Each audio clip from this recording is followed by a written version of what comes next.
Miss Easter here. Today's video is going to be technology tips and tricks. This video is primarily for teachers and for parents. I'm going to be walking you guys through using Google Meet and some kind of areas of difficulty that I've observed as a speech-language pathologist when I'm either in meetings with other adults, when I'm in classrooms with teachers and a lot of students, and then when I'm in speech therapy sessions with maybe one student or a small group of students.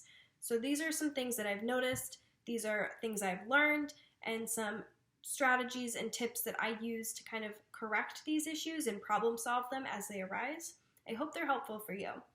If your question is not answered in this video, go ahead and check out Google Meet's help articles from Google. I've linked them down below. They have a lot of great information on there with more troubleshooting tips and ideas and things that they know are issues and things that you can use to solve those problems with Google.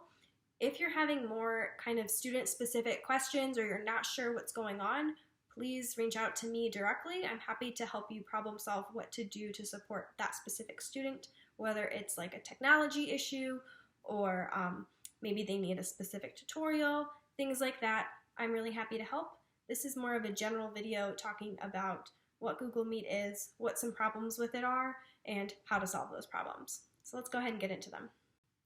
Tip number one is make sure you know what technology your student is using when they're using Google Meet. So if you're a parent, try to communicate to the teacher if you are having your child log on to Google Meet using a phone or a tablet or a Chromebook or computer, because that'll help the teacher know what your child is able to see. So I'm going to insert some pictures of what Google Meet looks like if you see it on a tablet versus if you see it on a phone. So as you can see, the screen size is majorly different. If you are seeing it on a tablet or a phone, you only can see the speaker, and that means that your child may not know who else is participating in that group, right? So they might not see their classmates and they might not want to participate, or they might not know that maybe their favorite paraprofessional is present and they wanted to say hello to them. So that can be really confusing. So if you know that your child only has a tablet or a phone available, let the teacher know, because then the teacher is able to use some strategies that I'll talk about next to make sure your child knows who's there and your child can see whatever material they're presenting effectively. Now, if you are a teacher, make sure you ask your parents what technology the students have available. I'm sure you know it at this point, but it is always good to check in when everyone's joining the meeting and to be like, oh, hey, like, what are you using today? Are you using a computer or a Chromebook or a tablet? Because if you know, it'll help you problem solve what material you're planning to present.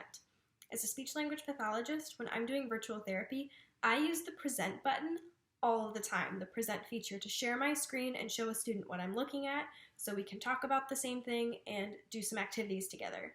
If you're a teacher, you might be using that to show different examples. However, if the student only has a tablet or a phone, their screen size for seeing what you're presenting is a lot smaller, and not just like half of the screen, it can be like this tiny, which is almost impossible for your student to see what you're presenting. So if that's the case, you might want to go for like a paper-based copy that you can just hold up right next to you. I have books that I use and different paper materials when sharing my screen isn't going to be effective. So keeping that in mind, that's a good workaround. Something about Google Meet as well that can be helpful to know if you are a teacher is when you join Google Meet by default, there's something called Speaker View or Spotlight View that's enabled automatically for all students unless they change it. So when your student is watching in Google Meet, they only see the speaker who's talking, and they might see a few others in the sidebar, but for the most part, they really only see the speaker. This means the students might not know who's involved in that conversation, and they might not know if that person is quiet. So that can be really overwhelming, and it also means that the screen keeps changing. So it keeps switching from one speaker to the other speaker to the other speaker. As a teacher, it can be really frustrating because we know that sometimes students get overwhelmed by seeing themselves on camera or by constantly changing screens. It really is pretty strange, and we've seen a lot of students, I've seen personally, students who are very talkative in person really shut down when they're using Google Meet because it's so strange and unfamiliar.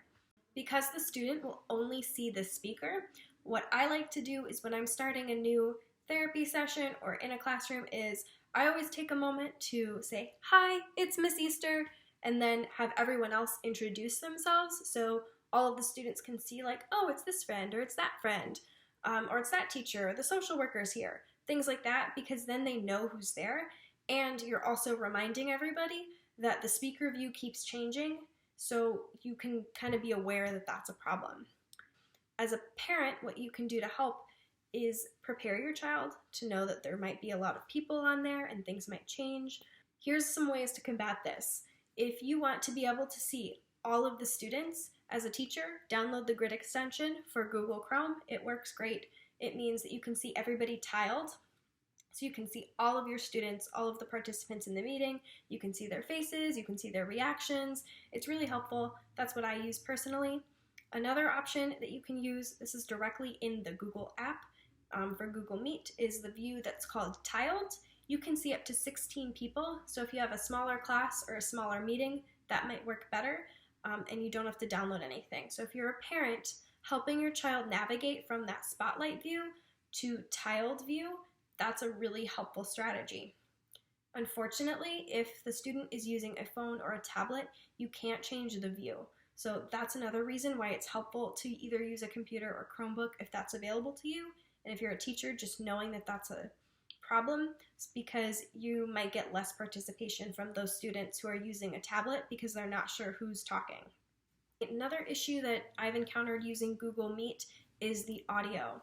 So Google Meet's audio has a software that's automatically enabled that cancels out really loud noises, or it amplifies them. So that's a really tough thing to deal with if, as we all know, we're all at home. There's maybe not as many quiet spaces to go to because we have families and neighbors and there's pets and emergency vehicles, things like that. It's really noisy outside sometimes. And unfortunately, Google Meet will amplify those sounds and mute other people because it picks up on the loudest sound. So that's something to keep in mind when you're using the speaker view, is if you're the teacher and you're talking, but then a student has maybe their doorbell go off, that student's video will flash to the front, so everyone will now see that student and they'll be missing your lesson. Keeping that in mind, one thing you can do if you're the host of the meeting is mute all of your participants. That's really helpful in making sure the student who's talking or sharing can be heard by everyone, and also to help manage the constantly switching of the screens. So making sure you're using that. And then this is for more students and for parents, as well as teachers or other professionals. If you're participating on a Google Meet, if you're not talking, it's really helpful to be sitting on mute. So using the mute button and only unmuting yourself when it's your turn to talk, because then there's less noise competing to be the first person talking. When there's a lot of people talking on Google Meet, what happens is it's because people are cutting in and out. I like to make sure that when I'm using Google Meet, I talk about 2 expectations that I have. Expectation 1 is everyone takes turns, and then the teacher is leading that meeting or leading that classroom, or I am the speech language pathologist and I am leading that session. So I'm the one who's saying, okay, student, it's your turn to talk. Everyone else listen to student, using those classroom management strategies like normal. And then the second strategy I use is I mute people and ask people to mute themselves when we're on the meeting. So for example, if there's a phone ringing somewhere, that person's audio isn't being picked up, or if there's other children at home and they're making noise because they're playing or in another class, we're using our mute buttons appropriately so we can take turns and hear everybody. So again, if you are the host of the meeting as the teacher or the related service provider, use your mute button. It's super helpful. Another tip I have for the audio is to try to find a quiet place to use Google Meet.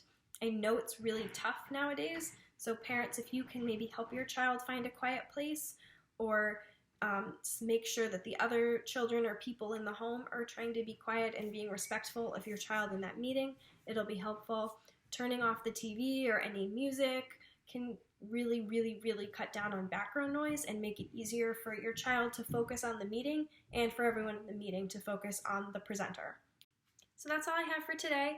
I hope these tips and tricks were helpful for you guys. If you have any additional questions, please let me know. I also am making a second video where I will be walking you through how to download the Google Chrome Grid extension for Google Meet, which allows you to make your Google Meet have all of the tiled views that I mentioned earlier. You're welcome to share it with your students and their families so they can download that to a Chromebook or a computer. Unfortunately, Google Grid is not available for phones or for tablets, so my best tip overall is to continue to try to use your computer or the Chromebook as much as possible, because most of the problems that we talked about can be counteracted by using one, but if it's not available, a tablet or a phone will work. If you have any questions, student-specific or otherwise, please send me an email or check out my website for more resources and tips and tricks. Hope you guys are staying safe and healthy, and I'll see you in my next video. Bye!